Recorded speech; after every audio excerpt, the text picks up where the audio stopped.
పరుగో పరుగు. ఒక అడవిలో ఒక కుందేలుండేది. అది ఒకసారి టెంకాయ చెట్టు కింద నిద్రపోతూ ఉన్నది. అంతలోనే చెట్టుపైనుండి ఒక టెంకాయ తెగి దబ్బుమని క్రింద పడింది.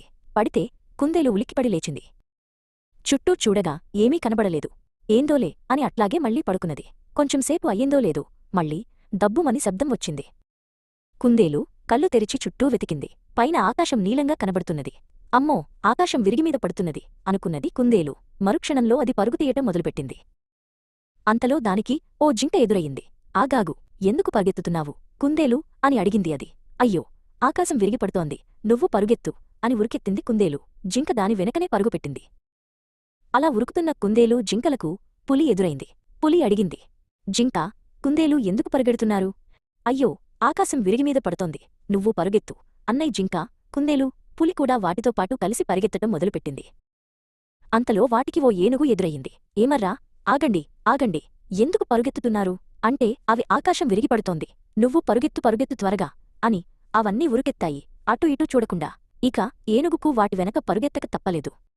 ఇలా ఇవన్నీ పరుగెత్తుతుంటే వాటికి ఓ సింహం ఎదురైంది. వాటిని ఎందుకు పరుగెత్తుతున్నారు, ఏమైంది అని అడిగింది. ఏనుగు చెప్పింది రొప్పుతూ, ఆకాశం విరిగిపడుతున్నది, అందుకే పరుగెత్తుతున్నాం అని. కాని సింహానికి ఇది విచిత్రంగా తోచింది.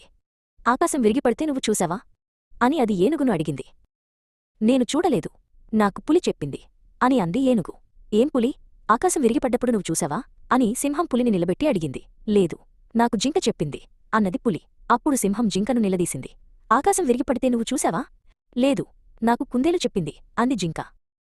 సరే అని సింహం కుందేలును అడిగింది. నేను టెంకాయ మాను కింద నిద్రపోతున్నప్పుడు దబ్బుమని శబ్దం వినిపించింది. ఆకాశం విరిగిపడింది అంది కుందేలు. ఆ టెంకాయ చెట్టు కిందకు వెళ్లి చూద్దాం అంది సింహం. అన్నీ కలిసి టెంకాయ చెట్టు కిందికి వెళ్లి చూశాయి. అక్కడ నేలమీద ఒక పెద్ద టెంకాయ కనిపించింది. అంతలో దబ్బుమని మళ్లీ ఒక టెంకాయ పడింది. వెంటనే కుందేలు, అదిగో ఆకాశం విరిగిపడుతోంది, పరుగెత్తండి. సింహమప్పుడు వెళ్లి క్రిందపడిన టెంకాయను చూపిస్తూ, ఇదేనా నీ ఆకాశపు ముక్క అని అడిగింది. కుందేలుకు సంగతి అర్థమై సిగ్గుపడింది. మిగిలిన జంతువులన్నీ నవ్వాయి.